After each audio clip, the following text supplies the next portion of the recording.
Maraming salamat. Kaya malaking tulong yan sa'yo. Eto actually sabi niya, pag pumunta raw siya dito, gusto niya raw kantahan si Chairman. So pwede ba nating maimbitahan ang iyong kapitan dito sa entablado? Yes, dito. Ayaw, palakpakan natin, Cap Voltaire. Iba talaga ang AGP Lights and Sounds at saka si Derek Andres. Sabog! Ngayon, malalaman natin kung next year ba tayo ulit.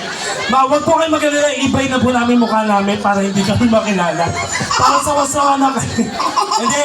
Ayun na. Dahil pag ikaw natira ni Kapitan Sabit sa'yo, kumatos ka talaga dyan.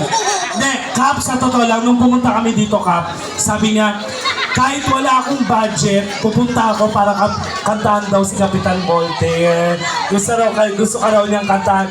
And ano, Kap, eto ha, sa totoo lang last term mo na, hindi ka magiging tatlong termer na chairman.